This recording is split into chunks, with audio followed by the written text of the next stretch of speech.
안녕하십니까. 예, 주님의 은혜로 뵙게 돼서 반갑습니다. 우선 전후 좌우로 반가운 인사하면 좋겠습니다. 전후 좌우로 반갑게 인사 나누십시오.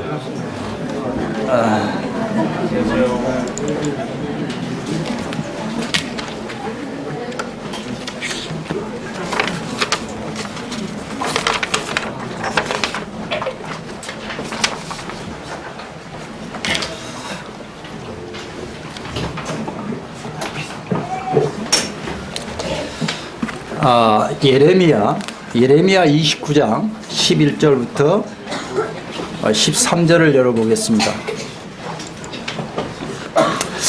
이 시간은 복음 시간으로 구도자를 위한 시간입니다.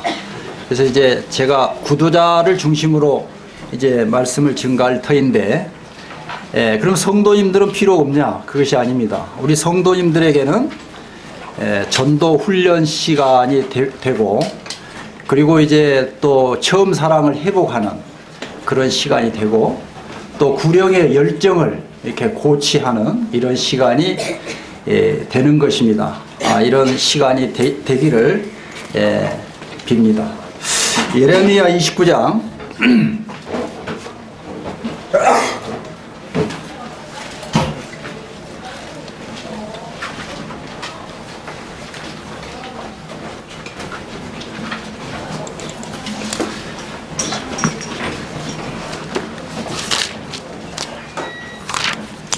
예레미야 29장 11절부터 13절까지 읽겠습니다.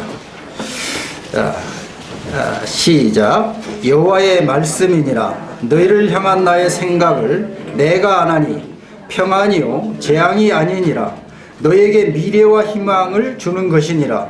너희가 내게 부르짖으며 내게 와서 기도하면 내가 너희들의 기도를 들을 것이요 너희가 온 마음으로 나를 구하면 나를 찾을 것이요 나를 만나리라.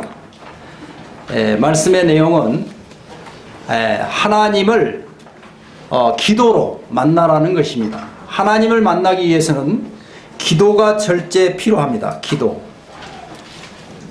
많은 사람들이 하나님을 이제 믿기를 원하나 기도하지 않는 것을 보게 됩니다. 기도하지 않고 하나님을 만날 수가 없는 것입니다. 지금 이 말씀대로 여러분들이 이 말씀을 듣고 이 말씀에 순종할 때 하나님이 만나 주시는 것입니다.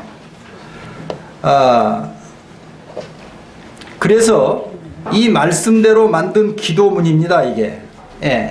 이제 구도자들이 기도할 수가 없죠. 왜? 기도를 이렇게 하라고 하는 말씀을 모르니까. 그렇죠? 그러니까 지금 읽은 말씀대로 기도해야 되는 것입니다. 그래서 이제 시간 관계상 여러분들 돕기 위해서 이렇게 기도문을 이 말씀대로 만든 것입니다. 자, 같이 성도님들 훈련 차원에서 같이 하면 좋겠습니다.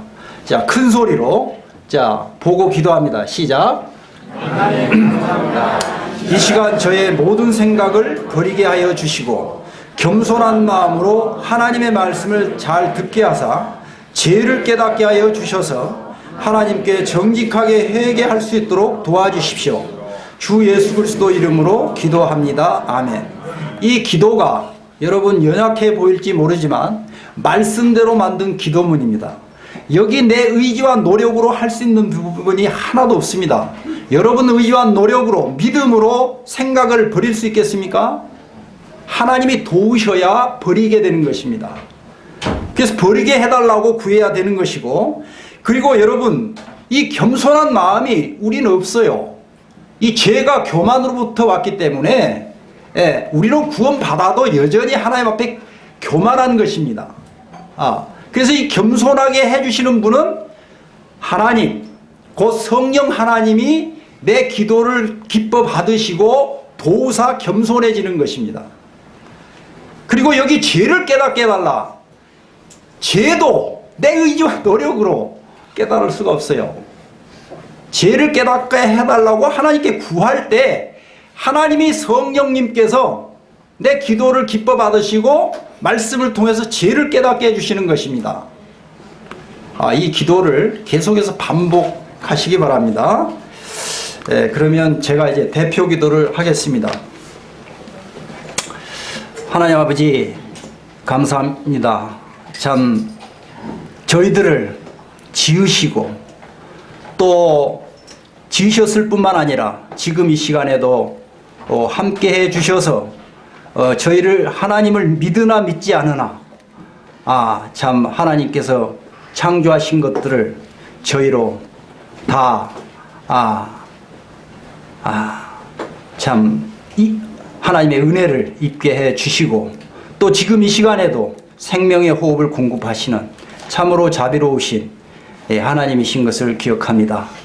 하나님께서는 모든 사람이 구원을 받으며 진리를 아는 데 이르시기를 원하셔서 하나뿐인 독생자를 참 이 세상에 구주와 주님으로 보내주셨습니다. 복음 말씀을 통해서 하나님을 알게 해주시고 하나님 아들 우리 주 예수 그리스도를 이제 구주와 주님인 것을 또 알게 하셔서 믿게 하심으로 영원한 생명을 얻도록 참 이 복음을 계속해서 참 앞서 믿은 자들을 통해서 증거하게 하시니 감사합니다. 이 시간을 부탁드립니다. 우리의 모든 생각들을 참 하나님 앞에 내려놓게 하시고 어린아이처럼 겸손한 마음으로 만들어 주셔서 주님 하나님의 말씀을 사람의 말로가 아니라 하나님의 말씀으로 받게 해 주시고 또 알게 하시고 또 믿게 하셔서 깨달을 수 있도록 도와주시기를 원합니다. 이 시간을 부탁하오며 우리 주 예수 그리스도 이름으로 감사하며 기도를 드립니다. 아멘. 그러면 성경에서 말하는 죄가 무엇이냐? 예레미야 2장 13절입니다.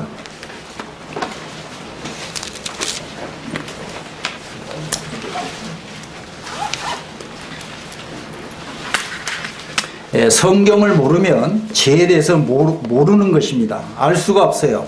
우리가 생각하는 죄와 성경에서 말하는 죄가 다릅니다. 자, 예레미야 2장 13절 한 목소리로 읽겠습니다. 시작. 내 백성이 두 가지 악을 행하였나니 곧 그들이 생수에 근원되는 나를 버린 것과 스스로 웅덩이를 판 것인데 그것은 그 물을 가두지 못할 터진 웅덩이들이니라. 하나님께서 내 백성이 두 가지 악, 곧 죄를 지었는데 그 첫 번째 죄가 뭡니까? 생수의 근원되는 나를 버렸다. 생수의 근원이 누구시냐? 하나님이십니다. 지난 시간에 우리가 그 말씀을 통해서 듣고 본 대로 시편 139편 13절에 보면 주께서 내 내장을 지으시며 나의 모태에서 나를 조직하셨나이다. 하나님하고 나하고 근본적인 관계가 내 생명 자체를 내 이 존재 자체를 하나님 계획 가운데 뜻 가운데 내 부모를 통해서 나를 지어주신 것입니다. 그러므로 도표로 정리를 하면 지금 하나님하고 나하고 이 출생 관계가 본래 하나님 아버지입니다. 본래 하나님 아버지. 우리가 부모를 통해서 자녀가 출생하잖아요. 그래서 이제 이게 내 생명인데 내 생명의 근원이 내 마음입니다. 내 마음에 본래 하나님이 주인 되시는 분입니다. 내 이 출생 자체가 그리고 이 존재 자체가 지금 나의 목자 되시는 것입니다. 지금 이 시간에도 나에게 호흡을 공급하시는 이사야 42장 5절 지난번에 우리가 보았죠. 하늘을 창조해 펴시고 땅과 그 소산을 베푸시며 땅 위에 백성의 호흡을 주시며 내가 지금 숨쉬고 있는 것 이 자체가 하나님의 은혜로 숨쉬고 있는 것입니다. 하나님이 내 생명의 원천이요 생수의 근원 되시는 분이십니다. 본래. 자, 그래서 내가 하나님 앞에 할 도리가 무엇이냐? 자식이 부모에게 책임과 도리가 무엇입니까? 효도입니다. 효도. 부모님을 잘 공경하고 최선을 다해서 사랑하고 섬겨야 되는 것이죠. 19절에 나와 있습니다. 2장 19절 같이 읽습니다. 시작. 내 악이 너를 징계하겠고 내 반역이 너를 책망할 것이라. 그런즉 내 하나님 여호와를 버림과 내 속에 나를 경외함이 없는 것이 악이요 고통인 줄 알라. 주 만군의 여호와의 말씀이니라. 성경에서 말하는 죄에 대해서 아주 잘 말씀해 놓으셨습니다. 자, 도표로 정리하면 하나님 자리에 실제 누가 있습니까? 내가 있어요. 내가. 내 중심에 나를 지신 하나님이 없는 것이 성경에서 말하는 죄입니다. 그럼 이 죄가 무슨 죄냐? 불신죄, 반역죄입니다. 불신죄, 반역죄, 거역죄, 버린 죄입니다. 지금 이 13절에서도 버렸다고 그러고 그 다음에 19절에서 반역. 나를 창조하신 목적이 19절 요약하면 이렇게 됩니다. 이렇게. 자, 같이 한번 해보겠습니다. 시작. 나를 창조하신 목적. 나의 주님과 그리는 하나님을 만물과 나를 창조하시고 주하신 하나님을 내 마음의 주인이시고 마음을 믿고 사랑하며 하나님의 말씀에 순종하며 하나님께 감사하사 하나님의 이렇게 살도록 지음받았어요. 그러면 이렇게 살지 못한 것이 하나님 앞에 죄인의 삶입니다. 하나님 자리에 내가 있으니 이런 삶을 살 수가 없는 거죠. 하나님을 모르는 것이 죄고 하나님 창조 목적을 벗어난 게 죄입니다. 그럼 이 죄가 무슨 죄냐? 반역죄라는 것입니다. 죄 중에 가장 큰 죄가 무슨 죄입니까? 반역죄죠. 자식이 아버지를 밀어내고 아버지 자리에 있잖아요. 자, 이 죄가 하나님 보시기에 구체적으로 어떠한 죄인인가, 죄들의 삶을 사는가? 17장 9절 10절로 갑니다. 예레미야 17장 9절 10절.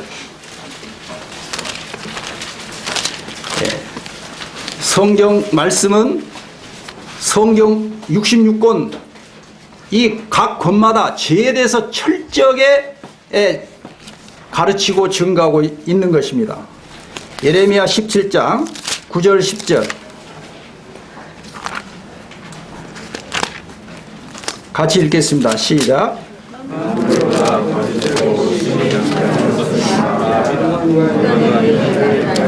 나 여호와는 심장을 살피며 폐부를 시험하고 각각 그의 행위와 그의 행실대로 보응하나니. 하나님이 우리 마음속을 들여다보실 때 심히 부패해 있다는 것입니다. 여러분, 죄는 독과 같은 것입니다. 이 음료수에 독약이 조금만 이렇게 떨어져도 다 독약이 되듯이 이 죄가 독과 같아서 우리 깨끗한 양심 속에 죄들 가운데 한 가지 죄만 있어도 이 우리의 생명에 근원되는 이 양심이, 마음이 다 오염되어 있는 것입니다. 여러분, 이 죄는 마음에서부터 짓게 됩니다. 마음에 있는 것이 입으로 나오게 돼요. 마음속에 생각하는 바가 입으로 나와요. 여러분, 화가 나면 입으로 마음에 있는 그 악한 생각들이 입으로 나오죠. 그리고 우리 눈을 통해서 또 죄들을 짓게 됩니다. 그리고 이제 손과 발로 이 행동들로 나아가는 거예요. 여러분, 그 실제 행위 그 살인죄를 보면 조그만 마음의 미움으로부터 시작이 돼요. 미움, 증오, 분노가 이제 폭발해서 행동까지 가는 것입니다. 우리 사람 기준의 죄들은 이 행위로 짓는 죄만 이 얘기를 하는데 하나님은 이 중심, 마음의 동기를 보는 것입니다. 여러분, 성경은 내 마음의 거울입니다. 여러분, 이 마음을 정말 정직한 마음으로 이 말씀 거울에 비춰보십시오. 얼마나 내 마음이 거짓되고 위선되고 욕심으로 가득 차 있는지. 이 피가 생명입니다. 피가 생명인데 이제 그 내 심장에서 피가 머리끝에서 발끝까지 공급이 되겠죠. 내 생명되는 피가 죄로 지금 이 말씀처럼 부패해 있는 것입니다. 부패, 썩었다, 더럽다. 그래서 우리 몸뚱아리 전체가 죄 덩어리인 것입니다. 먼저 하나님을 만나기 위해서는 이 죄를 가지고는 하나님을 만날 수가 없어요. 그래서 성경 말씀을 통해서 내가 참으로 죄인인 것을 깨달아야 되는 것입니다. 기도하고 말씀을 잘 듣고, 그리고 말씀을 여러분들이 잘 읽으면 성령 하나님께서 깨닫게 해주시는 것입니다. 그래서 성령 하나님께서 하나님께 마음을 돌이키게 해주시는 것입니다. 이것이 하나님께 대한 회개입니다. 회개 없이 하나님을 만날 수가 없어요. 그래서 여기 이제 도표로 정리하면 위에는 하나님이고 밑에는 난데, 지금 나 중심의 이 삶이, 내 중심 속에 나를 지으신 생수의 근원 되시는 하나님이 없는 이 삶이 죄인의 삶입니다. 그러니까 우리는 이 모태로부터 죄인으로 출생했기 때문에, 그래서 죄들을 짓고 사는 것입니다. 이 근본적인, 본성적으로 근본적으로 출생부터, 이거는 나무로 비유하면 뿌리에 해당되는 것입니다. 뿌리. 그리고 죄들을 짓는 이유는 그 나무에 열매들이 맺히는 것처럼 죄인으로 출생했기 때문에 죄들을 짓게 되는 것입니다. 그러면 죄들은 뭐냐? 하나님 기준 표준에 이르지 못하는 것이 성경에서 말하는 죄들이 되는 것입니다. 그래서 이 말씀을 이제 정리해 보면, 나는 심히 부패한 죄인입니다. 출생부터 얼마나 많은 죄들을 짓고 살아왔습니까? 그동안 여러분들이 들은 말씀 또는 읽은 말씀을 생각해 보면, 하나님께서 여러분들 진실한 이 죄에 대해서 알고자 하는 마음, 하나님께 대해서 알고자 하는 마음을 가지고 듣거나 보시면 성령 하나님께서 깨닫게 해주시는 것입니다. 그리고 생각나게 해주시는 것입니다. 그래서 시편 7편 10절에 정직한 자를 구원하신다. 시편 32편 5절에 죄를 다 숨기지 않고 자복하는 자들을 구원해 주신다. 시편 51편 1절 2절, 다윗 왕이 하나님 앞에 범죄하고 그 죄들을 정직하게 고백했을 때 구원해 주세요. 참으로 이제 이 비유인데, 5번은 비유입니다. 짐승보다도 못한 그런 죄인이다, 이런 뜻입니다. 이사야 1장 지난번에 우리가 봤죠. 이사야 1장 2절 3절에 나오는데, 하나님은 안 믿어도 나를 지으시고 지금까지 목자로 이렇게 돌봐주셨는데, 양육했는데 너희들이 나를 버렸다. 소도 임자를 알고 나귀도 주인의 구유를 아는데, 너희들은 이 짐승만 또 못하다. 그리고 욥기 25장 6절에 가면 이 벌레인 사람 구덕인 인생이랴. 우리가 한번 생각해 보면요, 내가 막 이렇게 화가 나고, 이렇게 화가 나면 이제 죄를 짓게 되죠. 하나님 앞에 죄를 짓게 됐는데 독한 말을 하게 되고, 저는 시골에서 자라서 그런 경험이 많아요. 예를 들어 독사나 살모사를 만났을 때, 어렸을 적에 그거를 이제 죽일 때 생각해 보니까 너무 잔인하게 제가 죽이는 거예요. 여러분들은 그런 마음이 없습니까? 이것이 죄성입니다. 죄성. 우리는 본성적으로 죄성을 가지고 태어나기 때문에 어떤 그런 상황이 되면 정말 이 잔인해요. 이것을 하나님 앞에 정말 제가 죄인입니다, 이런 정말 이 말씀처럼 부패하고 추악하고 더러운, 짐승만 또 못하고 구더기만 또 못한 이런 죄인입니다. 이것을 먼저 회개 기도해야 되는 것입니다. 그래서 시간 관계상 이제 여러분들이 이 시간 듣고 집에 가서 구체적으로 하시기 바라고, 도움을 드리기 위해서 두 가지 이 회개 기도만 하겠습니다. 자, 이거는 이제 대표적인 회개 기도인데요. 자, 같이 한번 해보겠습니다. 자, 겸손한 마음과 자세로, 자, 같이 합니다. 시작. 하나님, 저는 그동안 하나님을 불신하며 반역하고 저의 욕심대로 많은 죄들을 짓고 살아온 지옥에 갈 수밖에 없는 죄인입니다. 저의 모든 죄를 회개하고 구원받기를 원합니다. 주 예수 그리스도 이름으로 기도합니다. 아멘. 자, 여러분들이 이제 이 회개 기도는 구체적으로 하는 게 좋습니다. 구체적으로. 그래서 로마서 1장 18절부터 32절까지 가면 죄에 대해서 잘 정리해 놨어요. 거기 뭐 근본적인 죄와 죄들을 잘 요약해 놓았습니다.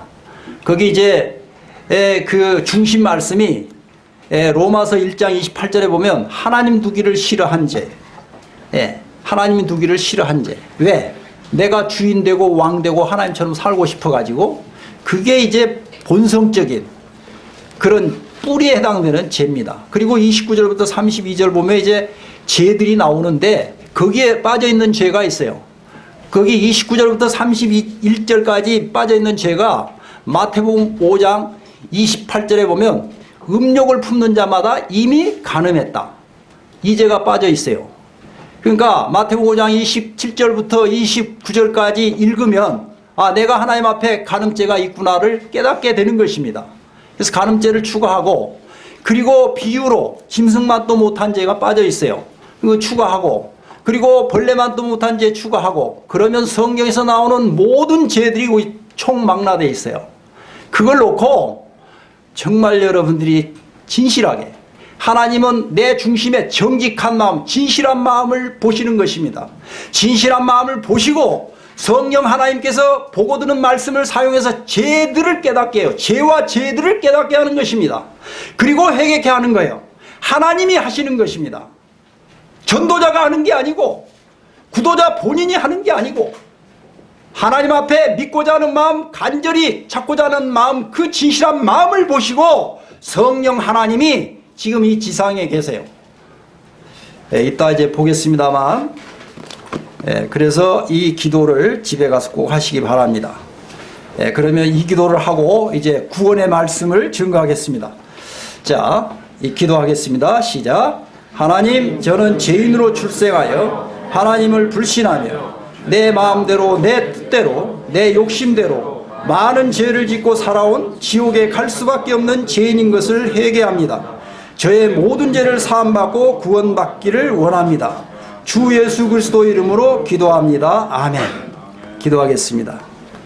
아버지 하나님, 하나님께서는 한 영혼이 천하보다 귀하다고 말씀하셨습니다.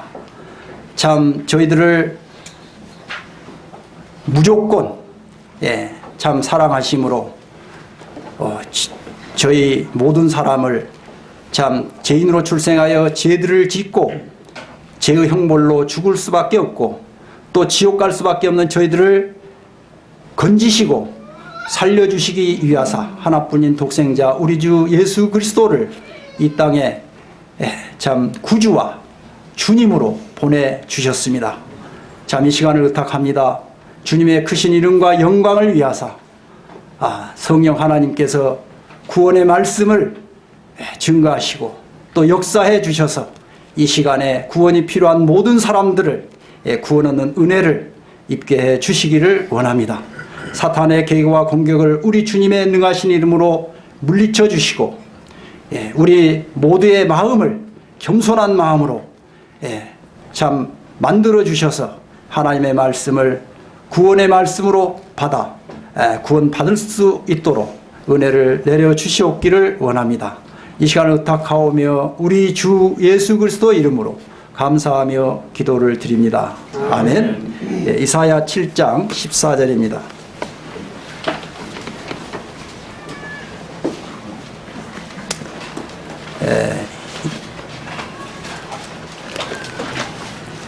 이사야 7장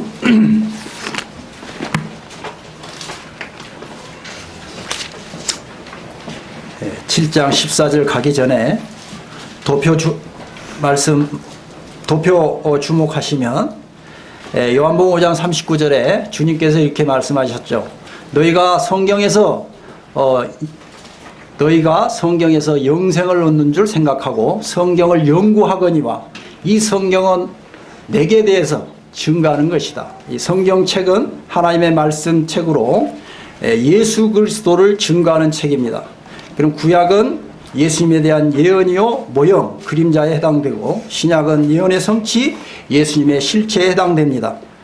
그 내용은 영원한 생명. 영원한 생명은 하나님의 생명을 말합니다. 하나님의 생명을 하나님의 아들 예수 그리스도가 가지고 오셨어요. 그래서 예수님을 믿을 때, 구원 얻을 때 내 것이 되는 것입니다. 자, 구원은 어떻게 받느냐? 믿음으로. 믿는 것은 순종하는 것입니다. 무엇을 믿고 순종하냐? 말씀을 믿고 순종하는 것입니다. 이 믿음과 순종 같은 것이에요. 많은 사람들이 혼란하고 있는데, 믿는 것은 순종하는 것입니다. 순종이 뭡니까? 예죠. 불신이 뭡니까? 노고. 그 믿음의 근거는 말씀입니다. 말씀. 그래서 베드로전서 1장 23절에 너희가 거듭난 것은 썩어질 씨로 된 것이 아니요 항상 살아있고 항상 살아있는 하나님의 말씀으로 되었다. 하나님 말씀으로 우리의 영혼을 거듭나게 하시는 것입니다. 이것이 성령님이 하시는 역사인데 그건 하나님이 하실 일이고 내가 할 일만 하면 됩니다. 나는 말씀을 정말 겸손한 마음으로 잘 듣고 그리고 그것을 받아들이면 되는 것입니다. 그래서 믿음의 근거는 말씀이요 믿음의 대상은 주 예수 그리스도입니다. 그리고 성경의 대상은 나고 왜 구원을 받아야 되냐? 죄인이기 때문에 사형수이기 때문에 하나님이 나를 왜 구원하시기를 원하십니까? 나를 사랑하심으로 나를 먼저 사랑하심으로.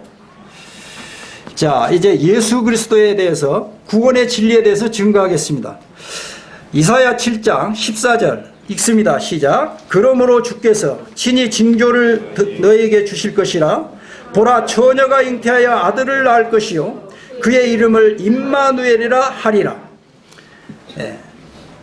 이 예언이죠. 예수님에 대한 예언인데 예수님 오시기 750여 년 전에 이사야 선지자를 통해서 하나님이 예언해 놓으셨습니다.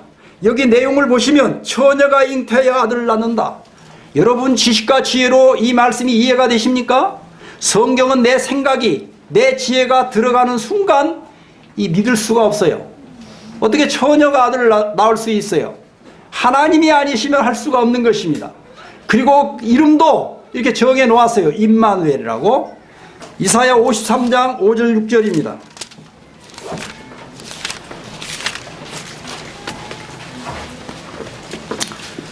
이사야 53장 5절 6절.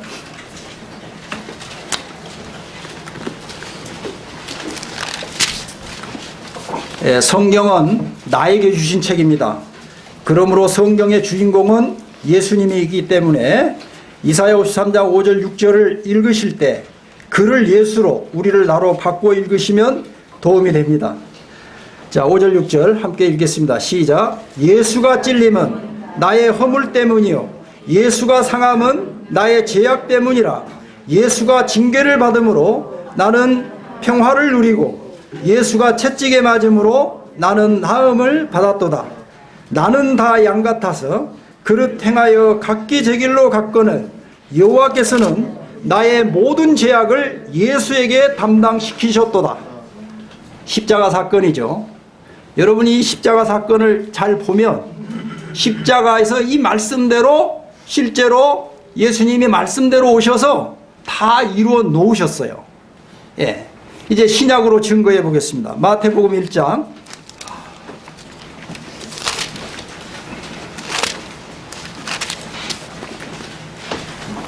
18, 21절, 23절만 읽습니다. 시작. 예수 그리스도의 나심은 이러하니라. 그의 어머니 마리아가 요셉과 약혼하고 증거하기 전에 성령으로 잉태된 것이 나타났더니 아들을 낳으리니 이름을 예수라 하라. 이는 그가 자기 백성을 그들의 죄에서 구원할 자이심이라 하니라. 보라, 처녀가 잉태하여 아들을 낳을 것이요 그의 이름은 임마누엘이라 하리라 하셨으니 이를 번역한즉 하나님이 나와 함께 계시다 함이라. 이 구약 말씀을 다 이루셨죠. 여기 18절 보시면 예수님 이름이 둘이 나오는데 18절에 예수 그리스도, 그 다음에 21절은 예수. 도표로 정리하면 예수님의 출생의 비밀입니다. 성경은 온통 비밀입니다. 인간의 지식과 지혜로 이해할 수가 없습니다. 모친 마리아 요셉과 정혼하고 동거하기 전에 사람의 방법이 아니죠. 이사야 9장 6절에 기묘자라는 말이 나오는데 기하고 묘하다, 비밀 되신다는 뜻입니다. 자, 성령 하나님의 전능하신 능력으로 잉태시켰어요. 이 말씀을 모르니까 예수님 하면 이렇게 이제 막 다투고 하거든요. 그 다음에 이제 세 번째 보면 하나님의 아들로 구원자. 이 구원자란 말은 이런 뜻입니다. 구원자, 구세주, 구주, 그리스도, 이게 같은 뜻입니다. 그러니까 이름이 두 개예요. 이름이 둘. 뜻도 둘. 이 뜻은 목적이죠. 우리 주님이 이 세상에 오신 목적입니다. 그리고 이제 23절에 보면 임마누엘 나왔죠. 나의 하나님. 나의 하나님이 나 만드신 본래 내 생명의 주인 되시고 통치권자 왕 되시는 분이죠. 그래서 성경적인 예수님 이름은 주 예수고 길게는 주 예수 그리스도가 되겠습니다. 더 깊은 의미는 신앙생활을 통해서 배워가시는 것입니다. 여기 이제 4절에 보면 보라 처녀가 잉타하여 아들을 낳을 것이요. 아들을 낳았잖아요. 예언대로. 창세기 3장 15절에 여자의 후손. 그 창세기 3장 15절을 이루시는 장면입니다. 자, 이번에는 마가복음 15장 25절로 갑니다.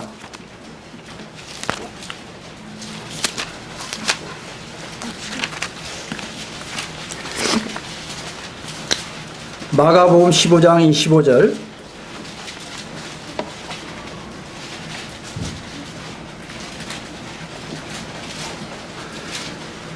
같이 읽습니다. 때가 제3시가 되어 십자가에 못 박으니라. 34절. 제9시에 예수께서 크게 소리 지르시되 엘리 엘리 라마 사박다니 하시니 이를 번역하면 나의 하나님 나의 하나님 어찌하여 나를 버리셨나이까 하는 뜻이라. 37. 예수께서 큰 소리를 지르시고 숨지시니라. 39.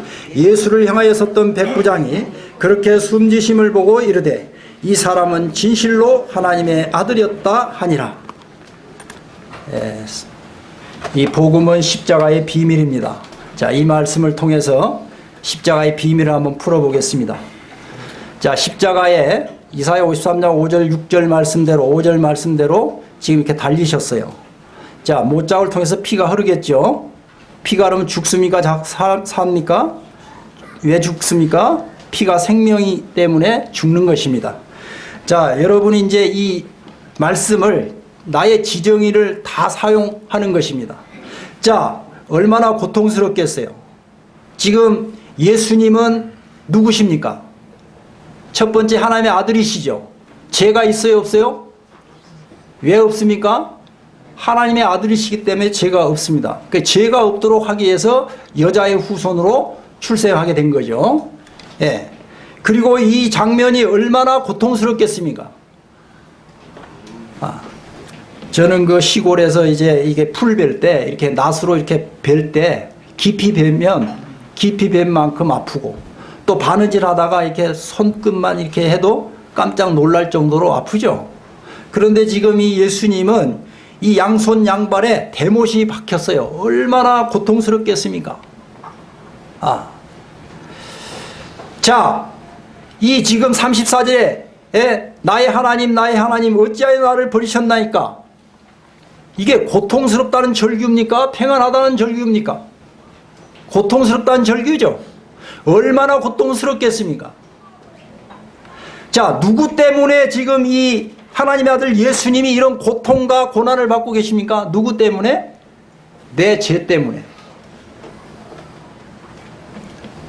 얼마나 고통받고 계십니까? 말로 표현이 불가하죠. 실제 이 경험하지 않는 사람이 이 고통을 표현한다고 하는 것은 어려운 것이죠. 얼마나 고통스럽겠습니까? 누구를 위해서? 나를 위해서. 결국 피를 흘려 죽으시는 거죠. 자, 이 절규 속의 비밀을 한번 풀어봅시다. 이 예수님이, 하나님의 아들 예수님께서 나를 대신해서 이렇게 고통받으시고 생명의 피를 흘려 죽어가는 이 장면인데 37절에 보니까 큰 소리 지르시고 운명하셨다 그랬죠. 죽으셨잖아요. 그렇다면 이 십자가의 이 하나님의 아들 예수님의 이 고난과 죽으심은 나를 사랑한다는 증거입니까? 미워한다는 증거입니까? 나를 사랑한다는 증거잖아요. 얼마나 사랑하셨습니까? 이것이 요한복음 3장 16절 뜻입니다. 하나님이 나를 이처럼 사랑하사 이 십자가에서 모든 고난과 고통을 받으시고 생명의 피를 흘려 죽으시기까지 나를 사랑하셨다. 이거는 이제 각자 개인의 그 깨달음의 깊이에 따라서 저는 지혜가 부족해서 뭐 이 정도밖에 제가 이 받고 깨닫는 만큼만 전해 드리는 것입니다. 뿐만 아니라 하나님 아버지가 누구십니까? 여기 나의 하나님이 누구십니까? 하나님 아버지잖아요. 아버지로부터 지금 버림당하시기까지 나를 사랑하셨다는 증거입니다. 여러분 부모 자식 관계에서 저도 자식을 키워보지만 자식이 부모로부터 버림당했을 때 여러분 감당이 되겠습니까? 누구를 위해서 아버지로부터 버림당하셨습니까? 나를 위해서, 내 죄를 위해서, 나를 죄로부터 건져주시기 위해서. 즉 죄의 형벌로 결국 지옥 가니까 지옥 형벌로부터 건져주시고 살려주시기 위해서. 자, 하나님 아버지가 나를 얼마나 사랑하셨는지를 이 절규의 말씀을 통해서 한번 생각해 봅시다.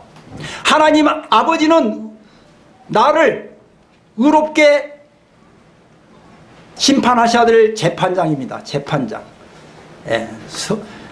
시편 7편 11절에 나오는데 의로운 재판장. 나는 사형수. 나를 이렇게 심판하셔야 될 하나님 아버지가 내 대신 누구를 심판하셨습니까? 하나뿐인 자기 아들, 독생자, 외아들을 이렇게 내어주셔서 나를 대신해서 심판하셨어요. 그렇다면 이 십자가의 증거는 하나님 아버지가 나를 사랑한다는 증거입니까? 미워한다는 증거입니까? 얼마나 사랑한다는 증거입니까? 여러분 지식과 지혜로 이 사랑을 표현할 수 있겠습니까? 이것이 찬송, 아까 우리 예배 시간에 드렸던 찬송가 304장입니다. 하늘을 두루마리로 바다를 먹물로 다 써도 못 다 쓰겠다고 하는 이 고백. 여러분 이 사랑을 거절하시겠습니까? 요한복음 19장 30절입니다.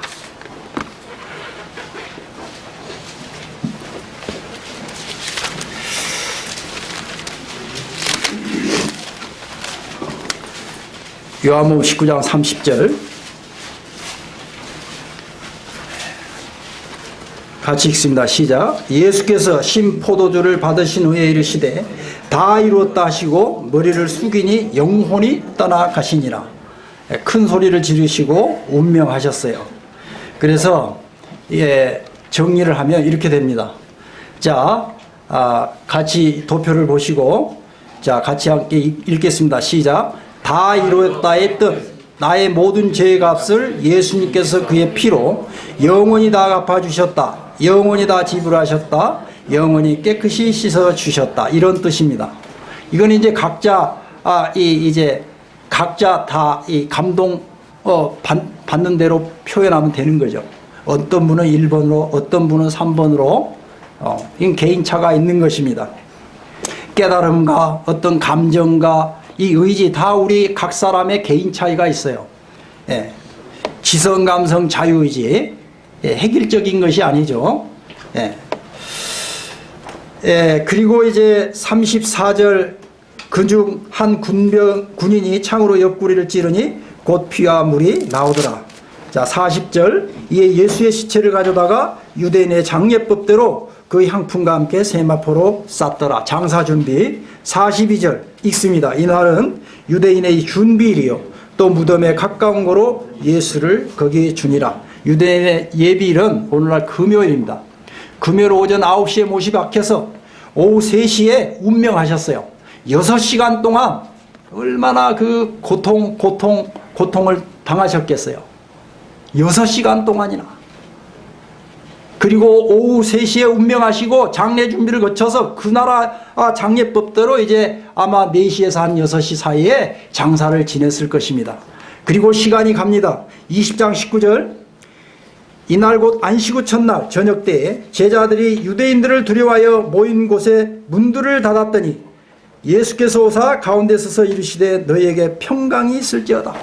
제자들이 문을 닫고 안식 후 첫날은 주일날입니다. 곧 3일 되는 날이죠. 금토일 3일 되는 제자들이 문을 닫고 얼마나 주님을 잃고 뭡니까 얼마나 두려워하고 있었겠어요. 그 상황에서 지금 3일 만에 구약 성경에도 예언되어 있고 그리고 신약 성경 예수님이 친히 나는 3일 후에 부활할 것을 말씀하셨어요. 제자들에게. 지금 그 말씀을 이루시는 장면입니다. 3일 만에 부활하셨어요. 두 번째, 문 열어준 사람이 없는데 들어왔어요. 이것은 시공간을 초월하는 하나님의 전능하심을 나타내고 있는 거죠. 부활 자체가 물론 전능하심입니다만 시공간을 초월하는 이분이 우리 주 예수 그리스도입니다. 사도행전 1장 3절. 그가 고난 받으신 후에 또한 그들에게 확실한 많은 증거로 친히 살아계심을 나타내사 40일 동안 그들에게 보이시며 하나님 나라의 일을 말씀하시니라. 3일 만에 부활하셔서 40일 동안이나 살아 계셨어요. 하나님 나라 일. 하나님 나라 일이 뭡니까? 예수님 믿는 일이 하나님 나라 일입니다. 요한복음 6장 29, 30절에 나옵니다. 하나님의 뜻, 예수님을 믿는 것이 하나님의 뜻입니다. 자, 이제 시간 관계상 2장 1절에 이제 2장 1절부터 4절까지 읽어보면 이 성령님이 이제 이 지상에 내려오시는 장면인데 요한복음에서 예수님이 친히 말씀하셨어요. 요한복음 16장 7절에 내가 가면 보혜사 성령을 보내주겠다. 그리고 14장 16절에 보면 영원히 이 믿는 너희들에게 영원히 이 성령 하나님이 함께 하시겠다. 그리고 이제 이 성령 하나님이 오시면 예수님을 증거할 것이다. 그리고 예수님의 영광을 나타낼 것이다. 이렇게 예수님이 십자가 가시기 전에 다 말씀하셨어요. 그 성령 하나님을 지금 사도행전 2장 1에서 3절 지금 말씀대로 오시는 것입니다. 자, 여기 도표로 정리하면 예수님이 십자가에서 다 이루시고 하나님의 뜻을 다 이루시고 나의 모든 죄 문제를 다 이루시고 그리고 3일 만에 부활해서 40일째 되는 날 하늘로 올라가셨어요. 그리고 50일째, 오순절이 50일째입니다. 오순절 성령 하나님이 이 약속의 말씀대로 이 지상에 지금 내려오셨어요. 그리고 믿는 사람 마음에 영원히 거하시는 것입니다. 우리도 이제 구원받는 날, 구원받는 순간 이 성령 하나님이 우리 안에 오시는 것입니다. 에베소서 1장 13절, 로마서 8장 9절. 보증으로 오시는 것입니다. 보증. 구원의 보증. 주님과 함께 연합. 그리고 히브리서 10장 12절에 보면 지금 예수님은 여기 이제 9절부터 사도행전 1장 9절부터 11절 보시면 이 말씀을 마치시고 그들이 보는데 올려져 가시니 구름이 그를 가리어 보이지 않게 하더라. 올라가실 때 제자들이 자세히 하늘을 쳐다보고 있는데 흰옷 입은 두 사람들이 그들 곁에 서서 자 11절 같이 읽습니다. 시작. 이르되 갈릴리 사람들아 어찌하여 서서 하늘을 쳐다보느냐. 너희 가운데서 하늘로 올려지신 이 예수는 하늘로 가심을 본 그대로 오시리라 하였느니라. 제자들 보는 가운데 너희들 보는 그대로 다시 오시겠다. 요한복음 14장 1에서 3절 약속되어 있고 계시록 22장 7절 12절 20절에 보면 속히 오신다고 약속하고 계십니다. 이것이 믿는 사람들에게 주신 하늘의 산 소망입니다. 그 요한복음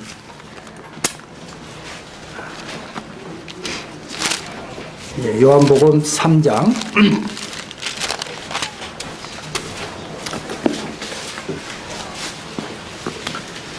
16, 17절. 이제 복음은 이제 여러분들에게 다 증거를 해드렸고, 이제 이 말씀으로 이제 정리하는 것입니다. 이 복음이 잘 정리되어 있어요. 복음의 핵심 요절이 요한복음 3장 16절입니다. 17절은 16절을 풀어놓은 거예요. 내용 같습니다. 자, 요한복음 3장 16절 시작. 하나님이 세상을 이처럼 사랑하사 독생자를 주셨으니 이는 그를 믿는 자마다 멸망치 않고 영생을 얻게 하려 하심이라. 하나님이 그 아들을 세상에 나에게 보내신 것은 나를 심판하려 하심이 아니라 그로 말미암아 나를 구원을 받게 하려 하심이라. 그러니까 예수님을 믿으면 영원한 생명을 얻게 되고 구원을 받게 되는 것입니다. 요한복음 5장 24절입니다.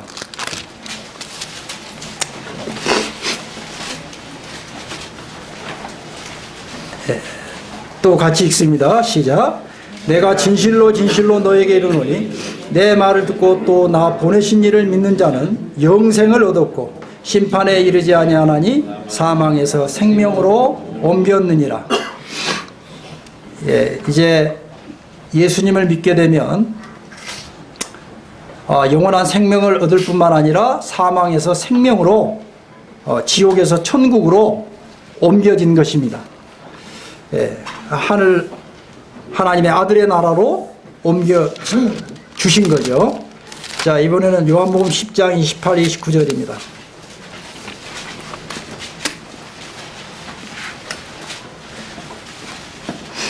자, 요한복음 10장 28, 29절.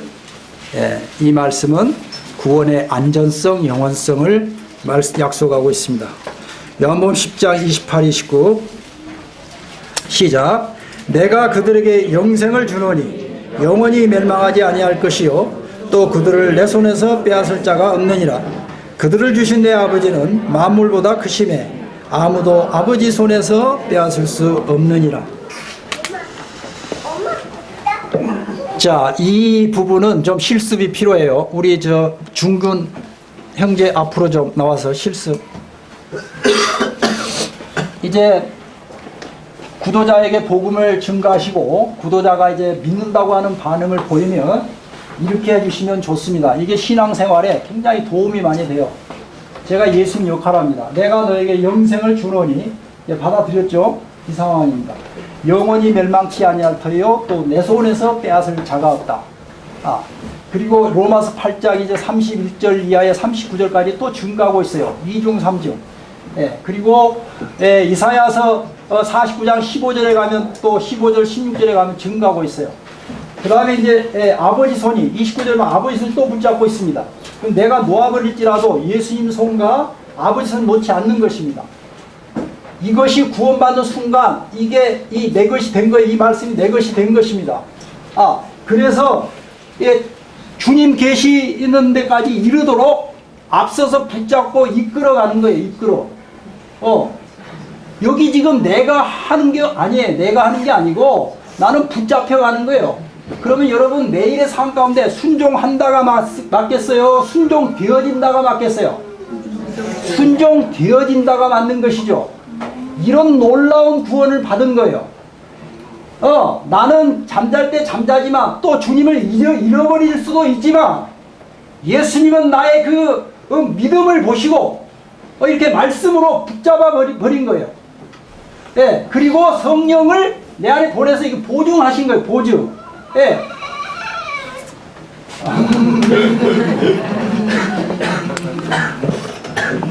제가 이걸 깨닫지 못할 때는 저는 구원받은 후에 한참 후에 5년 6년 차에 깨달았어요. 근데 이거 구원받는 순간 이게 깨달아야 되는 말씀이에요. 그렇죠? 이걸 깨닫지 못하면 순종되어지지를 않더라고요. 이 말씀을 깨닫는 순간 순종이 되어지는 거예요. 다가 아니고 내 믿음의 분량만큼. 이것이 이사야 41장 10절입니다. 두려워하지 말라.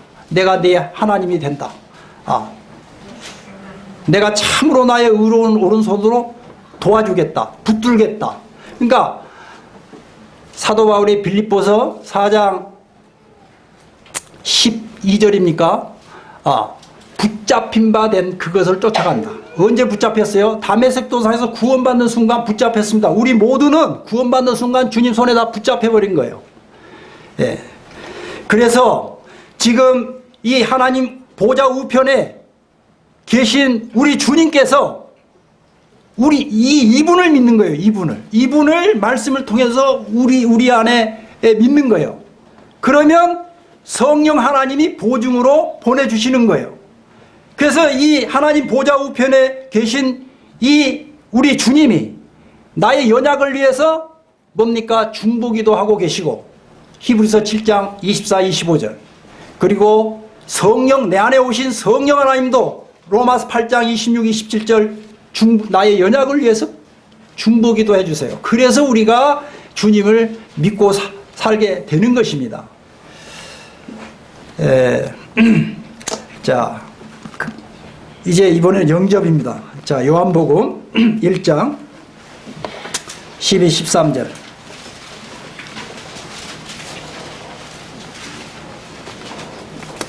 자, 12, 13절 읽습니다. 자, 시작.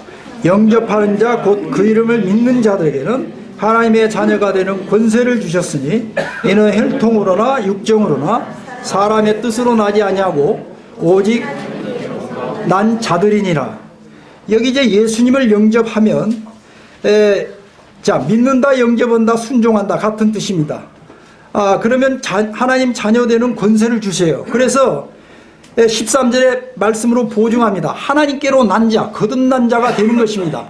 그러면 여기서 예수님을 나의 누구로 영접해야 되냐? 11장. 요한복음 11장.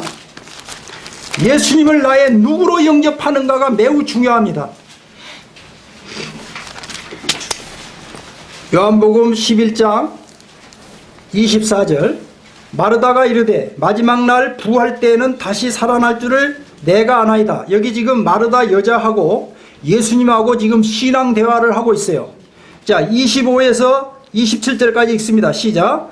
예수께서 이르시되 나는 부활이요 생명이니 나를 믿는 자는 죽어도 살겠고 무릇 살아서 나를 믿는 자는 영원히 죽지 아니하리니 이것을 내가 믿느냐? 이르되 주여 그러하이다. 주는 그리스도시요 세상에 오시는 하나님의 아들이신 것을. 복음의 핵심 진리가 이겁니다. 저도 이 죽으심만 7개월 동안 들었어요. 죽으심만. 그런데 성경은 죽으시고 부활, 균형이 필요합니다. 하나님의 아들 주되심을 증거하고 있어요. 사도 바울도 그렇게 전했고 사도들도 그렇게 했고, 성경의 이 확실한 이 핵심 진리는 4가지입니다. 어디든지 이렇게 돼 있어요. 그래서 이걸 잘 증거해 줘야 이 듣는 자가 알고 믿고 깨닫게 되는 것입니다. 알고 믿고 이게 내가 할 일이고, 깨닫게는 성령님이 하시는 것입니다. 그러니까 내 할 일만 하면 돼요. 예. 그래서 구주와 이 구주로서 해주신 일이 2가지입니다. 사역이라고도 하죠. 죽으시고 부활하시고. 누가? 하나님 아들 예수님이. 그래서 너무 이 복음을 이제 알고 이제 믿고자 하는 마음을 보시고 이게 하나님이 역사하는 거기 때문에 이 깨닫게 되면, 하나님의 사랑과 은혜를 십자가를 통해서 깨닫게 되면 너무나 감사해서 나의 주인으로 마땅히 모실 수밖에 없는 것입니다. 그래서 구주와 주인으로 믿어야 되는 것입니다. 성경은 이걸 증거하고 있습니다. 그래서 예수님이 내 안에 구주로만 오신 게 아니고 주인으로, 내 생명의 주인으로, 삶의 목자로, 임마누엘 하나님으로 오신 거예요. 마태복음 아까 21절 23절 주와 그리스도로 오셨습니다. 사도행전 2장 36절에 보면 이 베드로가 외친 복음도 십자가에 못 박힌 이 예수를 주와 그리스도가 되게 하셨다. 시간 관계상 영접 기도하고 마치겠습니다. 자, 이제 우리 중에 믿는 분들이 있다면 이 영접 기도가 자기 이제 믿음의 고백, 신앙 고백이 될 것입니다. 그리고 안 되신 분들은 집에 가서 다시 한번 읽어보시면서 이미 사실은 말씀을 통해서 하나님 나를 구원해 주셨구나. 그런 무릎 꿇고 정말 감사 감격함으로 예수님을 나의 구주와 주인으로 인격적으로 모시고 이런 기도를 드리시면 하나님이 얼마나 기뻐하시겠어요. 하나님이 이 한 영혼을 얻기 위해서 하나뿐인 독생자를 이렇게 이 지상에 보내주셨습니다. 이 복음의 주인공이 하나님의 아들 예수 그리스도이십니다. 자, 이거 같이 보고 기도하겠습니다. 시작. 하나님 아버지 감사합니다. 저를 사랑하사 예수께서 십자가에서 피 흘려 죽으심으로 저의 모든 죄를 영원히 갚아주시고 부활하신 예수님을 감사하여 저의 구주와 주인으로 믿고 주의 말씀에 순종하겠습니다. 주 예수 그리스도 이름으로 기도합니다. 아멘. 아버지 하나님 감사합니다. 하나님의 놀라운 생명의 복음, 구원의 진리를 참 함께 나눌 수 있는 이런 은혜 주신 것을 감사합니다. 이제 보고 들은 말씀을 주의 성령님께서 하나님 뜻대로 깨닫게 해 주시기를 원합니다. 말씀이 살아계신 하나님의 말씀인 것을, 또 진리인 것을, 또 구원이 필요한 사람들에게 구원의 말씀이신 것을 믿고 깨달을 수 있도록 도와주시기를 원합니다. 그리하여 하나님께서 나를 얼마나 사랑하셨는지를 깨닫게 하시고 또 얼마나 은혜를 베푸셨는지를 깨닫게 하셔서 하나님 아들 예수 그리스도를 개인의 구주와 주인으로 믿고 이제 주님을 의지하고 경외하며 사랑하며 또 하나님을 찬송, 감사, 예배 드리는 삶을 살아갈 수 있도록 은혜를 내려 주셨기를 원합니다. 우리 주 예수 그리스도 이름으로 감사하며 기도하옵나이다. 아멘.